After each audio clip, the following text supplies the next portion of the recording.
Shalom warga kerajaan, apalagi tanda orang dewasa. Orang dewasa tidak melihat kesempitan, mereka melihat kesempatan. Saya sering katakan ada dua golongan orang, itu orang Jepang dan orang Tionghoa yang tidak punya kosakata krisis dalam bahasa mereka. Yang ada cuma opportunity, dangerous opportunity. Dan saat ini ada 5.000 orang laki-laki kepala keluarga, belum istri jadi 10.000, belum anak-anak mereka. Zaman itu ya satu keluarga masih sedikit 4 anaknya ya. Dan apa yang terjadi mungkin 40.000 orang.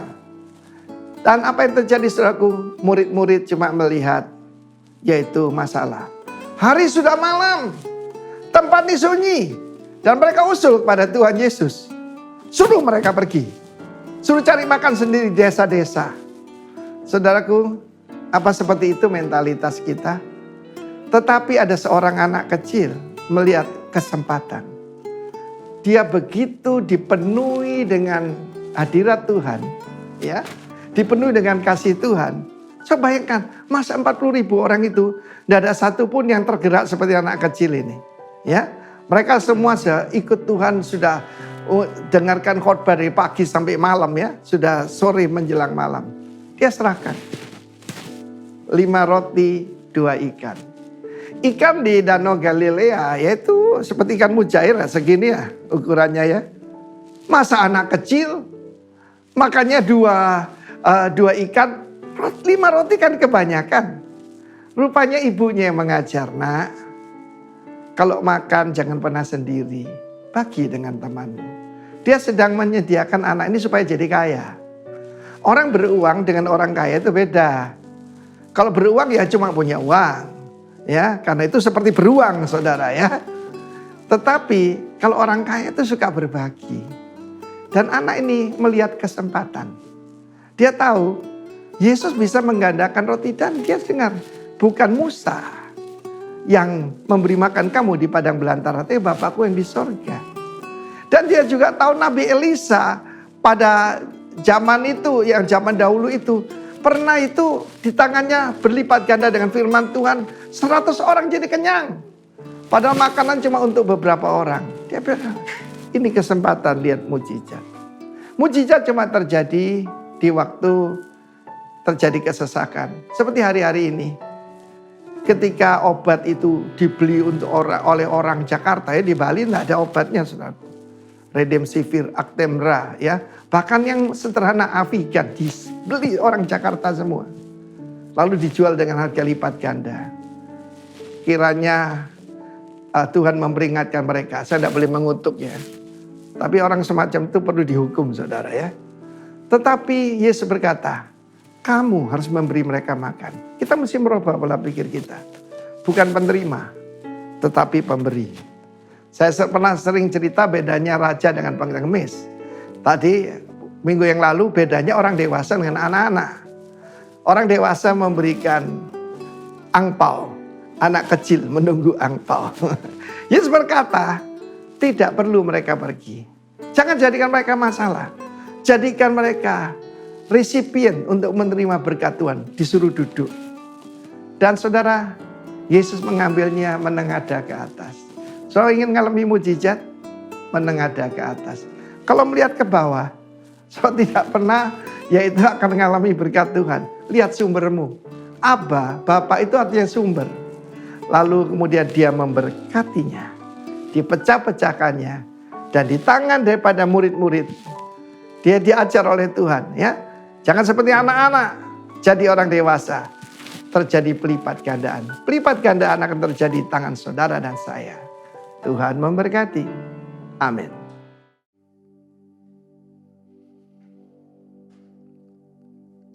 Kami rindu dalam hidup kami senantiasa memuliakan nama-Mu Tuhan. Ini hidup kami, ini pujian kami.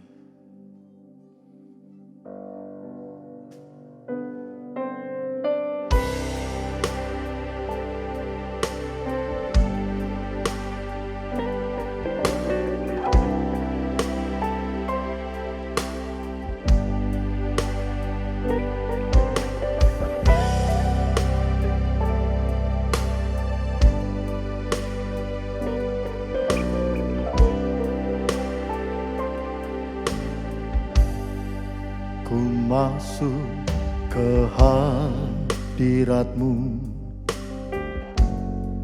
di tempat kudus-Mu, Tuhan. Tiada kata-kata selain puji dan sembah.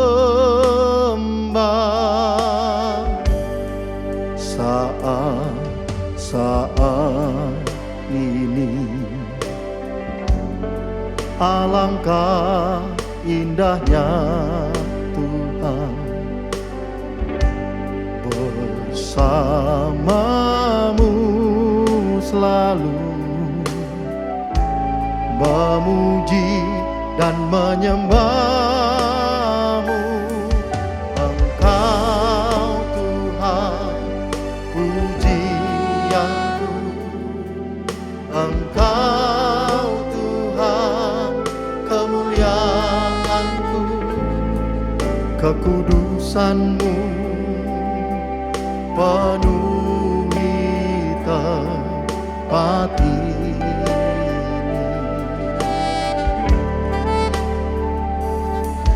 Ku sembah Kau dalam bait-Mu, ku tersungkur di kaki-Mu, hingga kemuliaan-Mu kan nyata dalamku.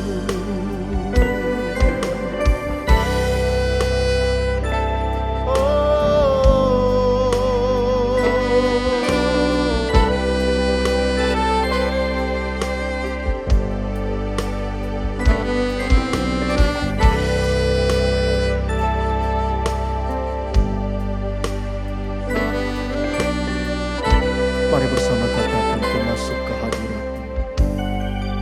Ku masuk ke hadirat-Mu di tempat kudus-Mu, Tuhan. Tiada kata-kata selain puji dan sembah.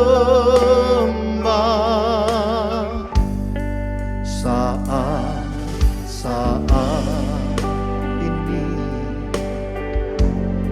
alangkah indahnya Tuhan bersama-Mu selalu memuji dan menyembah-Mu. Engkau Tuhan pujianku, Engkau Tuhan kemuliaanku, kekudusan-Mu penuhi tempat ini.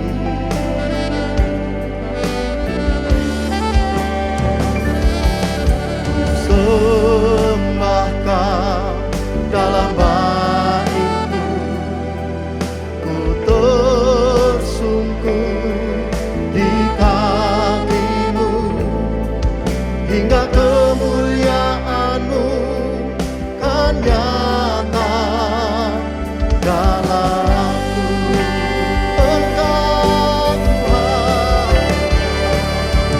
Engkau Tuhan pujianku, Engkau Tuhan kemuliaan bagi setiap kami.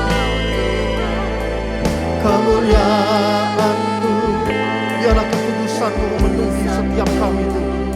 Kami yang rindu menyembah tempat ini. Kami sembah Engkau, sembah Kau dalam bait-Mu, ku tersungkur di kaki-Mu, hingga kemuliaan-Mu kan nyata dalamku. Sembah Kau,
segenap hati. Sebab Tuhan kita dahsyat, Tuhan kita luar biasa. Haleluya.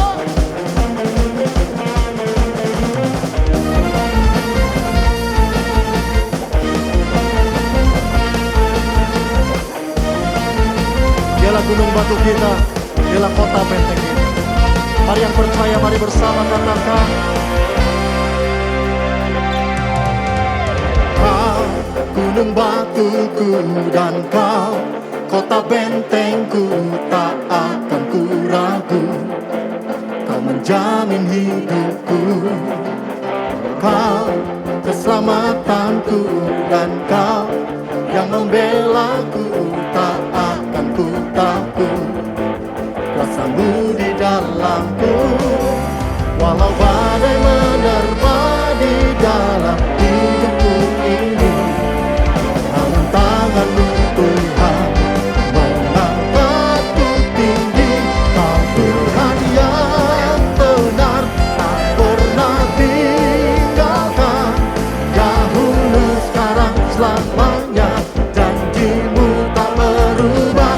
Kau Alfa dan Omega, awal dan akhir. Semesta alam memuja Engkau Tuhan yang benar. Haleluya.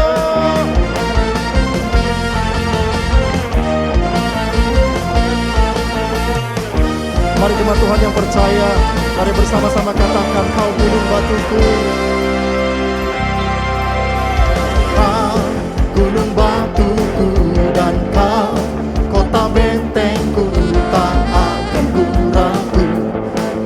Kau menjamin hidupku, Kau keselamatanku, dan Kau yang membelaku, tak akan ku takut. Kuasa-Mu di dalamku, walau badai menerpa di dalam hidupku ini. Namun tangan-Mu Tuhan mengangkatku tinggi. Kau Tuhan yang benar, tak pernah tinggalkan. Dahulu, sekarang, selamanya, janji-Mu tak berubah.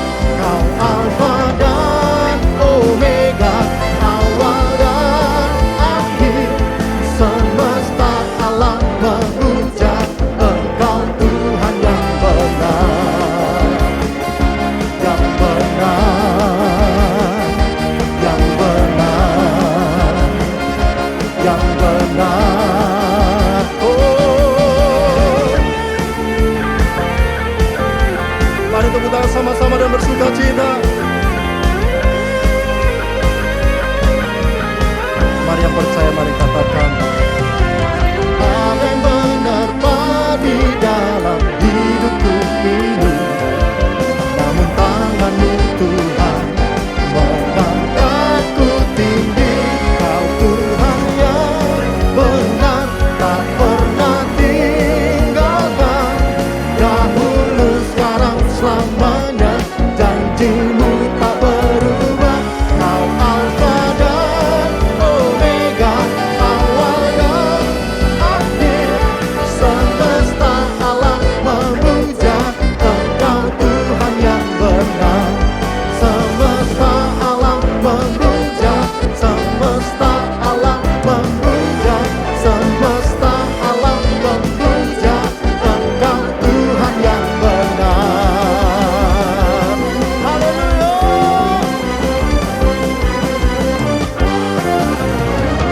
Sorak-sorak tepuk tangan bagi Tuhan Allah kita.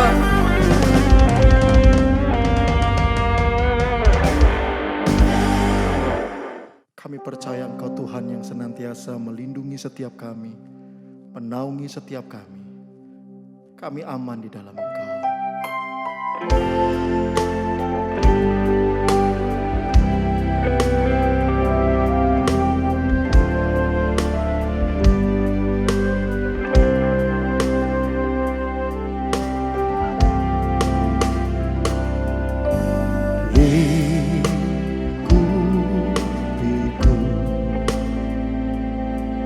Dengan sayang-Mu naungiku dalam kuasa-Mu. Di saat badai bergelora, ku akan terbang bersama-Mu.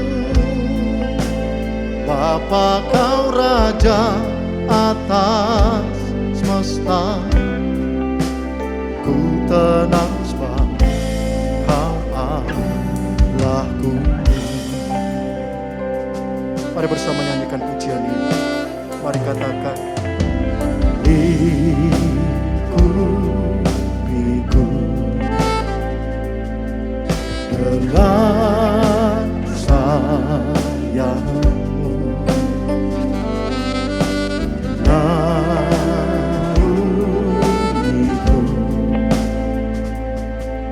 dalam kuasa-Mu. Sebab kami percaya di saat badai bergelora, ku akan terbang bersama-Mu. Bapa, Kau Raja atas semesta, ku tenang sebab Kau Allahku. Di saat badai bergelora, akan terbang bersama-Mu. Bapa, Kau Raja atas semesta, ku tenang sebab Kau Allahku. Kami percaya, kami percaya.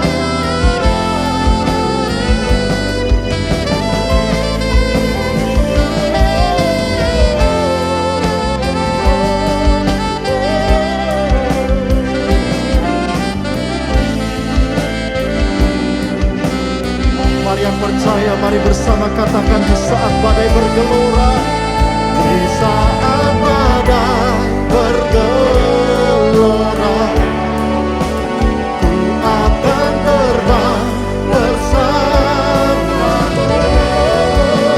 Bapa, Kau Raja atas semesta, ku tenang sebab Kau Allahku. Ku tenang sebab Kau Allahku. Ku tenang sebab Kau Allahku. Kami percaya penyertaan-Mu sempurna bagi setiap kami, dan kami percaya Engkau menuntun setiap langkah kami, dan Engkau Tuhan yang tidak pernah meninggalkan kami. Kami percaya di dalam nama Tuhan Yesus kami semua percaya. Mari katakan bersama, amin.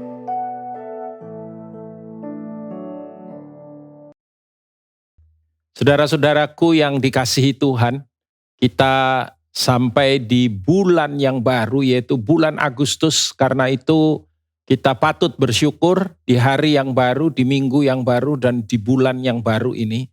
Dan saya percaya bagaimanapun keadaan kita, saya tahu ada beberapa saudara yang masih bergumul, beberapa saudara masih berjuang dan menghadapi tantangan dalam kehidupan ini. Baik itu dari segi kesehatan mungkin, ekonomi mungkin, apapun itu. Tetapi saya juga tahu ada saudara yang dalam keadaan yang sangat baik hari ini. Saudara dalam keadaan yang baik-baik saja. Nah, kita apapun keadaan kita tetap harus bersyukur dan percaya bahwa segala sesuatunya ini ada di dalam kendali Tuhan, ada di dalam kontrol yang daripada Tuhan. Nah, sebentar kita akan merenungkan kebenaran firman Tuhan. Saya mengajak saudara, mari kita berdoa. Bapa, biar kiranya hikmat yang daripada Engkau boleh ada pada kami, menyertai kami, memampukan kami untuk kami mengerti akan kebenaran ini. Biar kiranya Roh-Mu yang kudus, yang memakai Tuhan, akan message ini bagi kemuliaan nama-Mu. Dan untuk membawa umat-Mu bertumbuh dewasa dalam keadaan apapun, nama Tuhan dipermuliakan. Dalam nama Tuhan Yesus, haleluya, amin. Nah saudara, kita ada di bulan yang diberi tema mature atau dewasa. Saya percaya kedewasaan itu adalah merupakan kehendak daripada Tuhan sendiri dalam kehidupan kita. Sama seperti ketika kita dikaruniai Tuhan bayi, seorang anak dalam kehidupan kita tentu saja merindukan dan mau bagaimana supaya bayi ini yang dilahirkan itu kemudian bertumbuh secara natural, bertumbuh tidak hanya dewasa dalam konteks biologis ya, biologically, tapi juga secara emotionally ya, secara saya percaya kedewasaan dalam konteks kepribadiannya, emosinya, ya pola pikirnya dan lain sebagainya. Demikian pula Tuhan di dalam kehidupan kita. Dalam kitab Kolose pasal yang keempat ayat yang ke-12 dikatakan, salam dari Epafras kepada kamu, ia seorang dari antaramu hamba Kristus Yesus. Lalu dikatakan begini, yang selalu bergumul dalam doanya. Berarti dia serius sekali dengan hal ini. Ya, untuk kamu. Supaya apa? Kamu berdiri teguh sebagai orang-orang yang dewasa. Dan yang berkeyakinan penuh dengan segala hal yang dikehendaki oleh Allah. Jadi keyakinan yang teguh oleh kehendak Allah. Maksudnya bagaimana kita bisa hidup sesuai dengan kehendak Allah, sangat bergantung kepada apa saudara? Kedewasaan kita di dalam Dia. Kedewasaan rohani kita. Ya, kedewasaan cara kita berpikir, cara kita berespon di dalam kehidupan ini, attitude kita, sikap kita di dalam menghadapi apapun.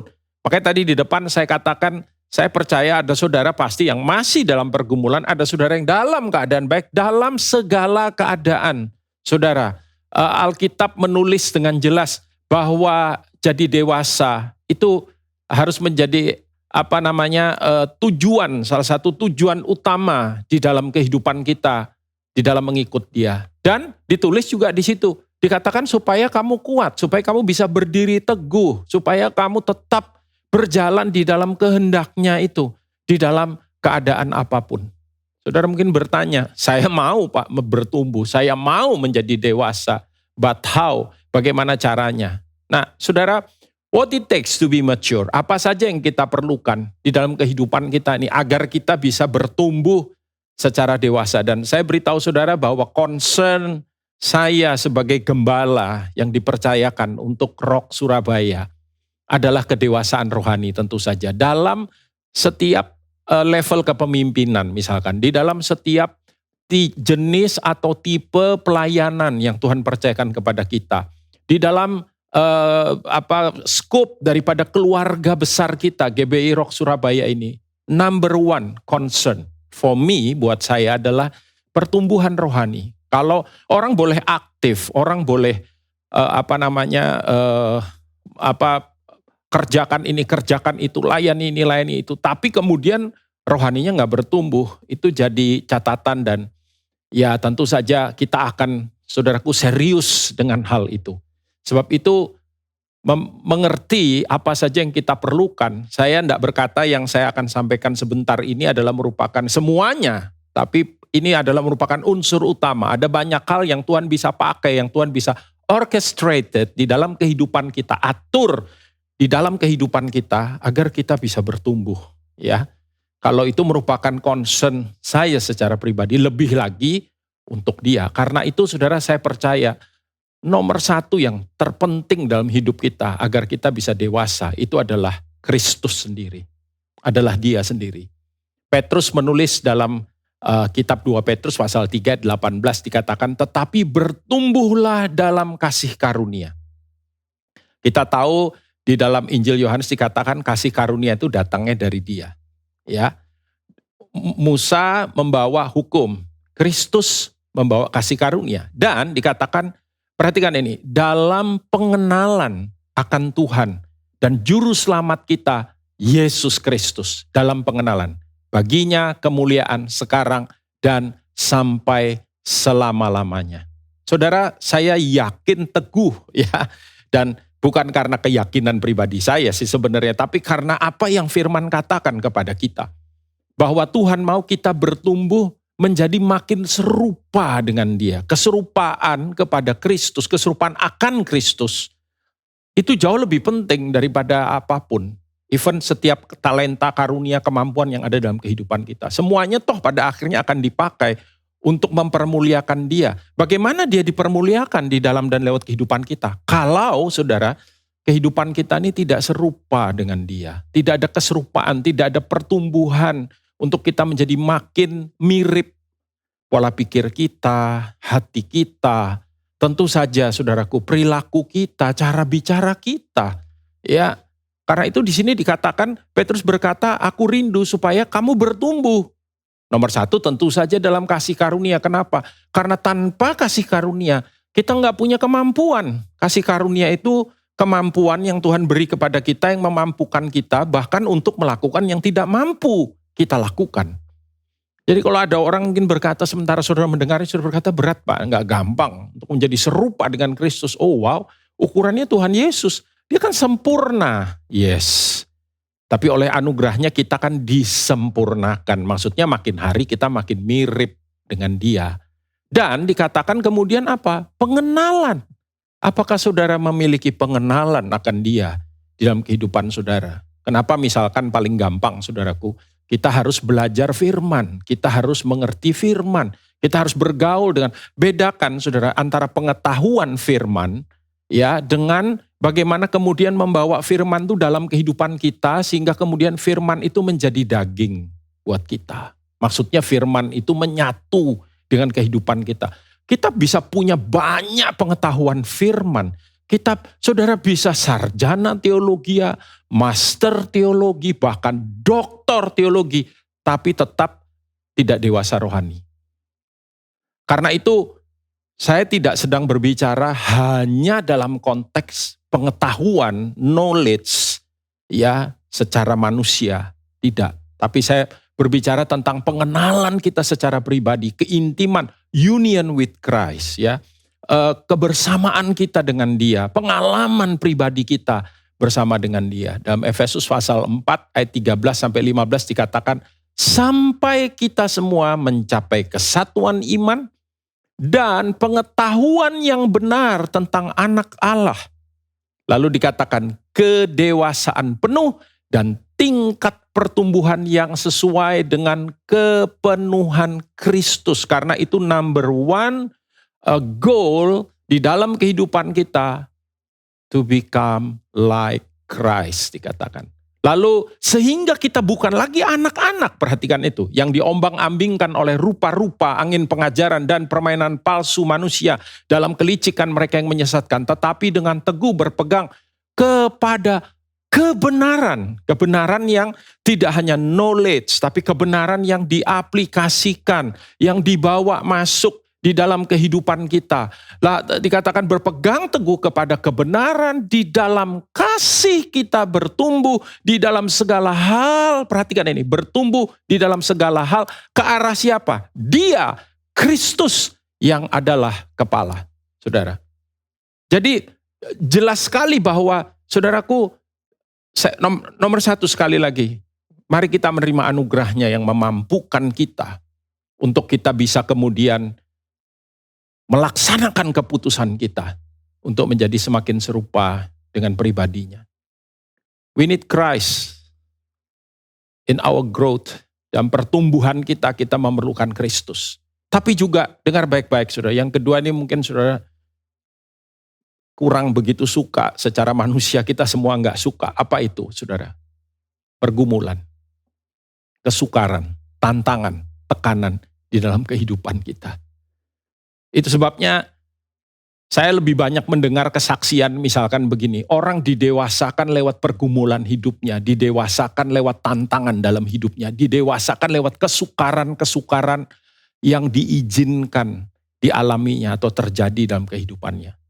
Saya tiap kali saya melihat misalkan video-video singkat tentang motivasi bagaimana seseorang berhasil atau kemudian itu testimoni bagaimana seseorang itu mengalami pertumbuhan, ya, mentalitasnya, pola pikirnya, juga bahkan dalam dunia usaha, saudara.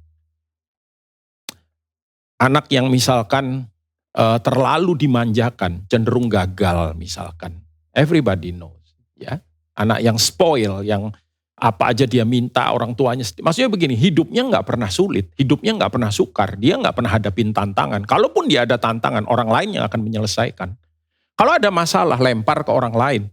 Dia nggak mau tanggung jawab. Anak yang seperti ini tidak akan pernah dewasa. Sekalipun dia sudah tua, dia belum dewasa, ya. Tetapi kemudian seseorang, satu pribadi yang bertumbuh dalam kesukaran, mungkin dia dilahirkan tanpa orang tua, dia hidup di sebuah panti asuhan, dan mungkin dia pernah diadopt oleh satu keluarga, dan kehidupannya penuh dengan kesukaran dan tantangan, dan dia harus belajar bagaimana caranya dia beradaptasi, ya, bagaimana dia adjust kehidupannya, dia belajar dari hal-hal yang, kalau dia ketemu Tuhan, apalagi yang nggak ketemu Tuhan aja kadang-kadang bisa sukses, apalagi yang bertemu dengan Tuhan. Karena itu Tuhan bisa pakai tantangan dalam kehidupan kita untuk mendewasakan kita. Saudara sekarang sedang menghadapi apa? 2 Korintus 12, Rasul Paulus oleh ilham Roh Kudus berkata begini, saudara. Tetapi jawab Tuhan kepadaku, cukuplah kasih karuniaku bagimu. Berarti kalau saudara dalam Tuhan, saudara mengenal Kristus secara pribadi dalam kehidupan saudara, kasih karunia-Nya itu diberikan sesuai dengan ukuran yang Tuhan taruh dalam kehidupan kita. Saya punya kasih karunia, ukurannya mungkin berbeda dengan orang lain. Kasih karunia saya mungkin berbeda dengan kasih karunia hamba Tuhan A, atau pemimpin B, atau jemaat C, atau siapapun dia. Ya, tetapi dapat dipastikan bahwa kasih karunia itu cukup. Sebab justru dalam kelemahanlah kuasaku menjadi sempurna. Sebab itu terlebih suka, kata Rasul Paulus, oh my goodness ya, terlebih suka aku bermegah atas kelemahanku supaya kuasa Kristus turun menaungi aku. Terlebih suka. Ya, karena itu aku senang dan rela di dalam kelemahan, di dalam, perhatikan ini, siksaan, di dalam kesukaran, garis bawahi itu, di dalam penganiayaan dan kesesakan. Siapa yang mau kayak begini coba saudara? Kalau ada orang tawari kita, mau nggak hidup di dalam kelemahan, dalam siksaan, dalam kesukaran, dalam penganiayaan, tambahin satu lagi kesesakan. Tapi bukan karena kebodohan sendiri, ya, bukan karena dibuat-buat sendiri, masalah sendiri. Enggak, dikatakan oleh karena Kristus. Jadi semuanya dalam kendali, dalam kontrol, dalam koridornya Tuhan. Sebab jika aku lemah, maka aku kuat. It's a paradox. Ketika aku lemah, aku kuat. Maksudnya apa? Ketika kita lemah, kita menjumpai kekuatan yang dari Dia bekerja dalam kehidupan kita. Karena memang kita nggak mampu. Jadi di dalam kesukaran, kita berjumpa dengan Dia. Makanya seringkali orang bilang begini, yang lebih sukar daripada ujian kesukaran adalah ujian keberkatan. Lebih banyak orang jatuh karena diberkati, bukan karena sukar hidupnya. Ibrani 12 ayat 5-11, ya gak sedikit banyak ayat. Biar ayat inilah yang ngomong sama kita semua, saudaraku, hari ini. Bukan hanya saudara, ini juga buat saya secara pribadi. Dan sudah lupakah kamu akan nasihat yang berbicara kepada kamu seperti kepada anak-anak? Hai anakku, janganlah anggap enteng didikan Tuhan. Dan janganlah putus asa apabila engkau diperingatkannya. Jangan anggap enteng didikan. Kalau bicara didikan itu pasti sesuatu yang tidak mudah. Karena Tuhan menghajar orang yang dikasihinya. Dan Ia menyesah orang yang diakuinya sebagai anak. Ada yang menerjemahkan ayat ini itu teguran keras, teguran tegas. Bukan pukulan, bukan hantaman. Apapun saudaraku, hermeneutikanya ya, hermeneutika, apapun tafsirannya ya saudara. Ini berbicara tentang sesuatu yang tidak mudah untuk dilakukan. Kemudian dikatakan, jika kamu harus menanggung ganjaran, Allah memperlakukan kamu seperti anak. Di manakah terdapat anak yang tidak dihajar oleh ayahnya? Saya dihajar oleh ayah saya, bukan hanya ayah saya. Ibu saya lebih sering mengajar saya. Ya, tapi untuk mendidik. Tetapi jikalau kamu bebas dari ganjaran yang harus, perhatikan kata ini, diderita setiap orang, maka kamu bukanlah anak, tetapi anak-anak gampang. Selanjutnya dari ayah kita yang sebenarnya kita beroleh ganjaran dan mereka kita hormati. Ya, ketika saya memberkati misalkan pemberkatan nikah, pasangan-pasangan itu berkata, "Papa, Mama, terima kasih, saya sudah dididik. Saya ingat dulu ketika bla bla bla, tidak mudah saya merasa, tapi saya berterima kasih sebab Papa begitu kuat tapi juga lembut ya, mendidik saya sehingga saya bisa jadi seperti saya hari ini." Saudara, kita beroleh ganjaran dan mereka kita hormati. Kalau demikian, bukankah kita harus lebih taat kepada Bapa segala roh supaya kita boleh hidup, sebab mereka mendidik kita dalam waktu yang pendek sesuai dengan apa yang mereka anggap baik. Tetapi Dia menghajar kita untuk kebaikan kita, supaya kita beroleh bagian dalam kekudusannya. Memang perhatikan ini, tiap-tiap ganjaran pada waktu ia diberikan tidak mendatangkan sukacita. Siapa yang kalau dimarahin happy? Siapa yang kalau ditegur keras happy? Siapa yang kalau didisiplin happy? Kebanyakan enggak, saudara. Ya. Tetapi dikatakan duka cita. Tetapi kemudian, haleluya, ini yang harus jadi fokus kita. Ia menghasilkan buah kebenaran yang memberikan damai kepada mereka yang, wow, ini signifikan, dilatih olehnya. Jadi kesukaran itu diizinkan oleh Tuhan untuk apa? Melatih kita, mendidik kita. Dan ketika training itu selesai, ketika kesukaran itu selesai, nah itulah sebabnya sudah setiap kesaksian yang kita dengar selalu diawali oleh, ini dinamikanya, problem, pergumulan, kemenangan. That's it. Ya. Problem, pergumulan, kemenangan. Dan di dalam seluruh proses itu, Tuhan hadir di situ untuk kemudian bersama dengan kita. Bukankah Dia Immanuel? Dan membawa kita keluar di dalam kemenangan. Melewati semuanya itu, kita kemudian naik tingkat, saudara. Tidak ada kenaikan tingkat tanpa ujian. Semua kenaikan tingkat membutuhkan ujian. Karena itu kalau saya mengalami ujian dalam kehidupan saya yang tidak mudah, nomor satu itu tadi, saya minta kasih karunia. Dan kemudian saya minta perspektif yang benar. Saya minta hati Tuhan, pikiran Tuhan. Dan saya percaya ujung daripada semuanya adalah keserupaan dengan Kristus sendiri. Ibrani pasal 5 ayat 13 dan 14 berkata demikian. Ini tandanya orang dewasa. Sebab barang siapa masih memerlukan susu, ia tidak memahami ajaran tentang kebenaran, sebab ia adalah anak kecil, berarti belum dewasa. Ya, jadi kalau saudara maunya dengar firman, maunya dengar pengajaran, maunya dengar sharing yang enak-enak terus, yang empuk-empuk, so itu tanda bahwa saudara masih anak kecil. Tetapi makanan keras adalah untuk orang-orang dewasa. Keras itu bukan kasar loh. Ada pendeta yang khotbah tuh marah-marah dia, pendeta marah-marah dia. Keras ya Pak ya. Bukan keras, itu kasar ya. Sementara ada hamba Tuhan lain yang dia ngomongnya lembut tapi tajam, saudara.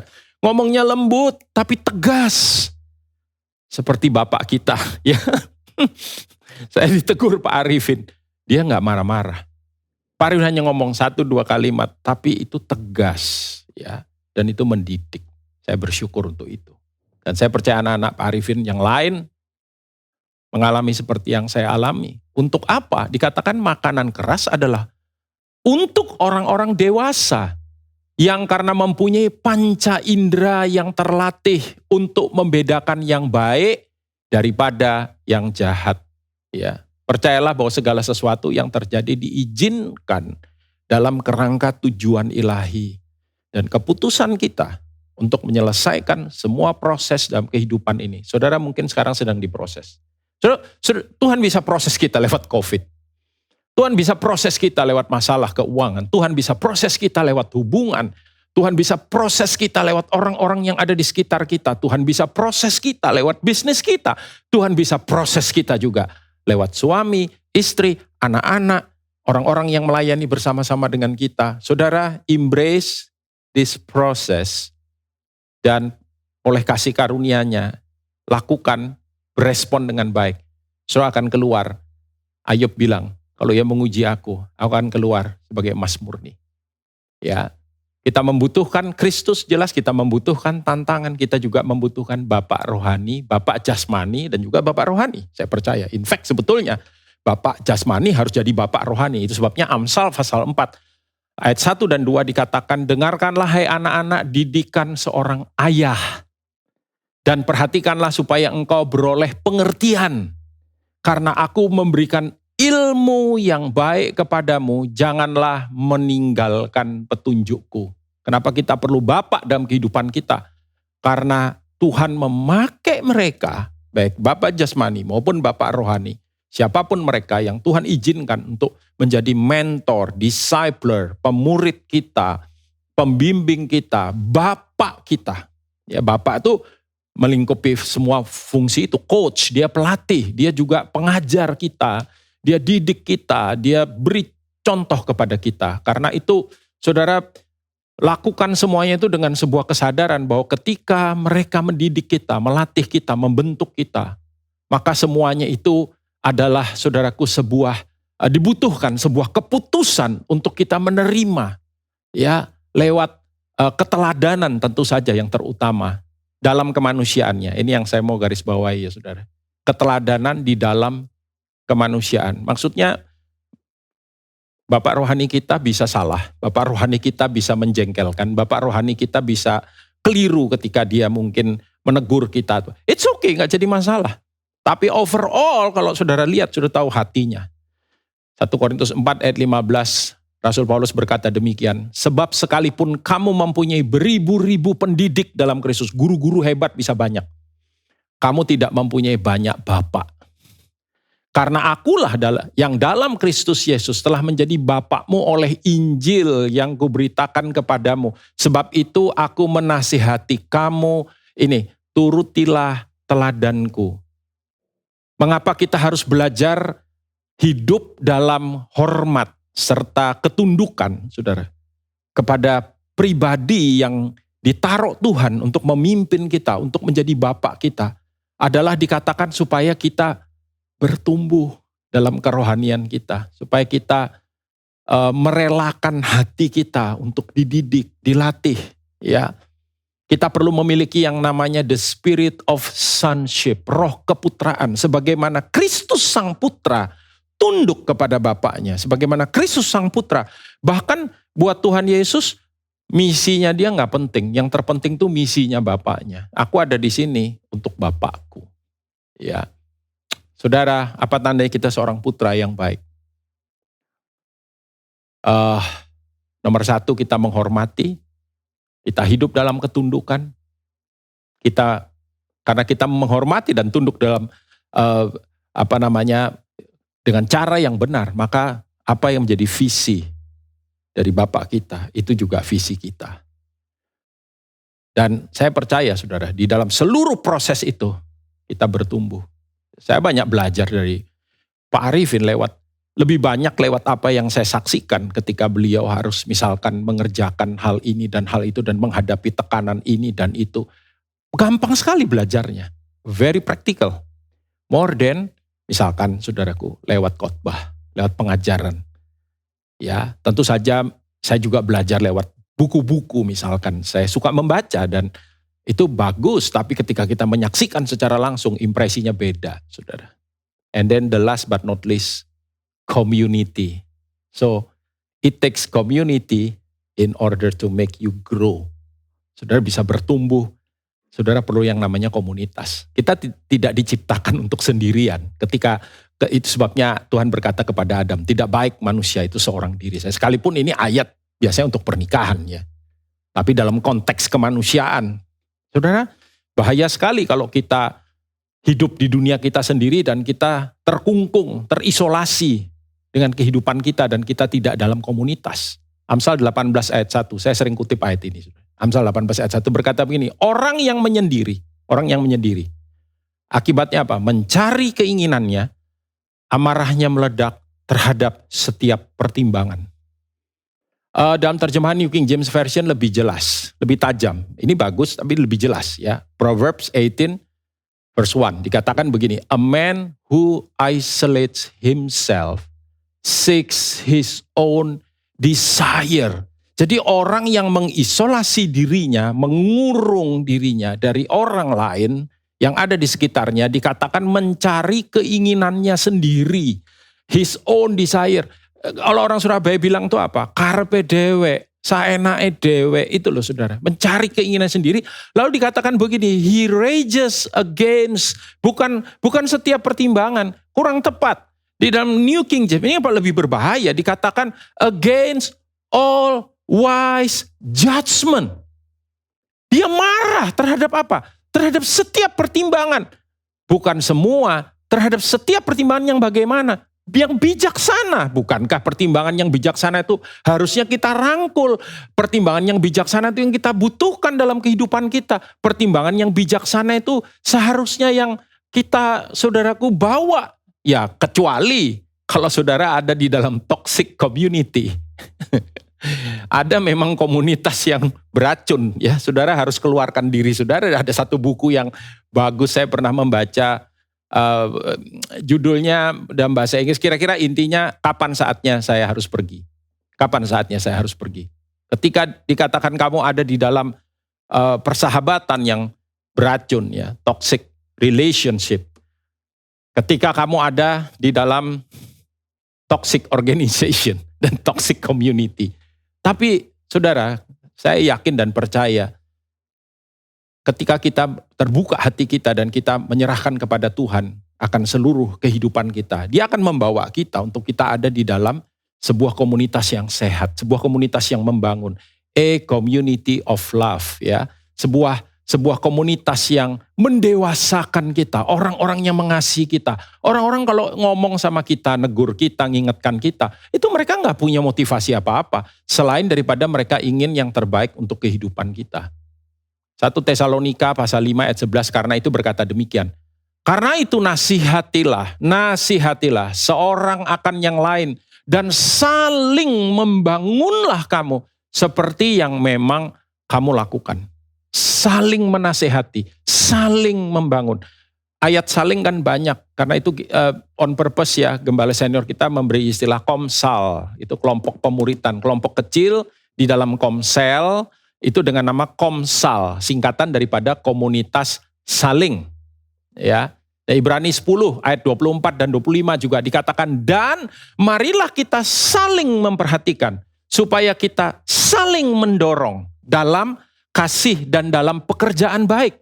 Janganlah dikatakan kita menjauhkan diri dari pertemuan-pertemuan ibadah kita seperti dibiasakan oleh beberapa orang. Itu sebabnya saya mau tekankan lagi kepada saudara dengan tidak bosan-bosannya, meskipun saudara sudah sering dengar ini, saudara harus ada di dalam komsel. Saudara, dalam komsel itu kita bisa merasakan a real relationship. Hubungan yang real, hubungan yang nyata, hubungan yang hidup, hubungan yang organik, saudara. Bukan hubungan yang ecek-ecek, yang sekedarnya, hei apa kabar, oh baik ya puji Tuhan. Loh Pak, tapi kalau saya makin masuk ke dalam, nanti akan timbul gesekan. Oh ya memang saudara, saya beritahu saudara, ya ayat yang bilang besi menajamkan besi, manusia menajamkan, itu maksudnya gesekan. Dan saudara tidak akan ada mengalami gesekan kalau tidak cukup dekat. Makin kita dekat, potensi gesekan makin gede. Tapi gesekan itu mempertajam kita, kata firman. Mempertajam maksudnya bukan membuat kita tuh jadi lebih jahat atau jadi lebih licik atau apa. Tidak, tapi membuat kita jadi lebih dewasa. Lebih maksimal dalam fungsi kita. Di dalam membuat kehidupan kita ini jadi berkat untuk orang lain. Jangan menjauhkan diri dari pertemuan ibadah seperti dibiasakan oleh beberapa orang. Kalau ada di antara saudara hari ini yang, aduh alasannya macam-macam. Soalnya pakai Zoom, saya itu nggak canggih. Soalnya pakai ini, pakai itu. Nggak kayak dulu kita bisa datang. Hei saudara, belajarlah. Kalau ini penting buat kita akan mengusahakan. Dan kami akan membantu kalau saudara memang membutuhkannya. Untuk mementor atau ngajari. Dan anyway, Zoom, semua orang sekarang sudah tahu hal itu. Dan Ayo saudara, kalau saudara lama nggak komsel, ayo come on, kembalilah. Ya, jangan ditolak undangan GKM saudara, teman-teman saudara, di dalam komunitas saudara. Dikatakan jangan, dan dikatakan bahkan, tetapi marilah kita saling menasehati. Dan semakin giat melakukannya menjelang hari Tuhan yang mendekat. Semakin giat melakukannya menjelang hari Tuhan yang mendekat. Ambillah keputusan untuk saudara tetap tinggal dan mau dibentuk lewat tentu saja hubungan yang sehat dengan sesama. Karena saudara, saya senang sekali dengan Komsel dan saya percaya bahwa komunitas yang sehat akan membuat saya juga sehat secara rohani, bertumbuh secara rohani. Dan di dalam dan lewat kehidupan kita, nama Tuhan dipermuliakan dan orang lain juga diberkati. Untuk itulah saudara ada di atas muka bumi ini. Mari kita berdoa. Bapak, terima kasih untuk kebenaran firman-Mu yang sederhana ini. Menjadi dewasa adalah kehendak-Mu Tuhan. Dan kami percaya, kami membutuhkan Engkau terutama buat hidup kami. Firman-Mu berkata, biar kami boleh belajar di dalam persekutuan dengan Engkau. Tetapi juga Tuhan, kami mau rela untuk dibentuk. Tuhan terkadang mengizinkan kesukaran, tantangan. Kalau hari ini ada Tuhan anak-anak-Mu yang sedang mengalami kesukaran dalam hidupnya, tantangan dalam hidupnya. Saudaraku yang kekasih, jangan berdoa supaya itu diangkat. Berdoalah supaya Tuhan memberikan kasih karunia, anugerah dan kekuatan. Karena setiap kali ayat itu berkata, sekalipun itu ada banjir di depanmu, ada api, aku akan menyertai engkau, kata Tuhan, untuk mampu melewatinya. Dan kalau ada di antara saudara yang sedang menghadapi hal itu, biar kiranya Bapa hari ini hamba-Mu berdoa, berikan kekuatan yang daripada Engkau. Berikan anugerah dan kasih karunia. Tuhan tahu batas daripada kekuatan-Mu. Dan biar kiranya oleh kemurahan-Mu Tuhan, anak-anak-Mu ini boleh melampauinya dan boleh menang atasnya. Dan Tuhan bertumbuh semakin serupa dengan Engkau sendiri. Dan Tuhan tolong anak-anak-Mu yang belum ada di dalam community. Hamba-Mu berdoa supaya mereka boleh menemukan komunitas yang tepat, komunitas yang sehat. Dan Tuhan menyediakan itu untuk kita ada di dalamnya, dibentuk di dalamnya, ditolong di dalamnya, diberkati di dalamnya. Dan juga kepada setiap anak-anak-Mu yang belum memiliki bapak rohani, Tuhan berikan. Cari saudara, minta kepada Tuhan. Terima kasih Tuhan. Biar lewat kebenaran-Mu yang sederhana ini, kami makin bertumbuh dewasa di dalam Engkau. Dan lewat kehidupan kami, nama Tuhan dipermuliakan. Terpujilah nama-Mu dalam nama Yesus. Haleluya. Amin. Amin. Amin.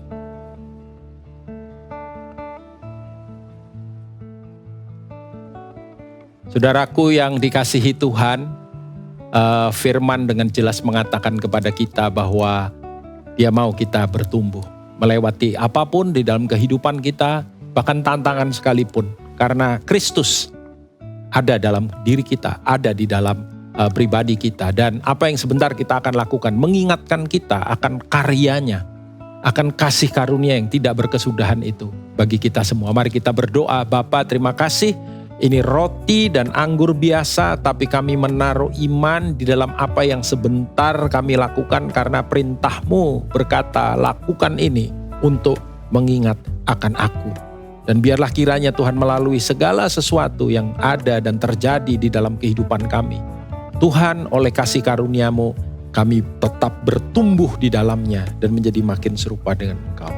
Di dalam nama Tuhan Yesus. Angkat roti bersama-sama dengan saya, saudaraku. Firman-Nya berkata demikian, saat malam Tuhan Yesus diserahkan. Ia mengambil roti, mengucap syukur, memecah-mecahkannya dan berkata, inilah tubuhku yang dipecah-pecahkan bagi kamu. Bukankah saudara-saudara, roti yang telah dipecah-pecahkan ini adalah persekutuan kita dengan tubuh Kristus.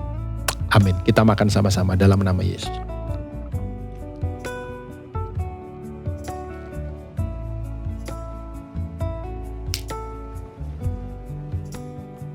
Terima kasih Tuhan. Angkat cawan. Demikian juga ia mengambil cawan yang berisi anggur sesudah makan. Lalu berkata, inilah cawan perjanjian baru yang dimeteraikan oleh darahku. Darah yang ditumpahkan untuk pengampunan dosa. Darah yang ditumpahkan sehingga anugerah itu dicurahkan dalam kehidupan kita. Karena itu saudara, bukan kacauan, pengucapan syukur yang di atasnya kita ucapkan syukur. Ini adalah persekutuan kita dengan darah Yesus.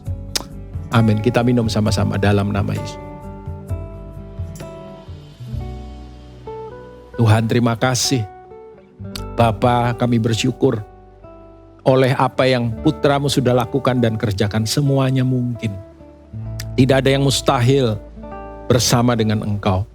Kami percaya Tuhan, kami boleh bertumbuh menjadi makin serupa dengan Kristus sendiri.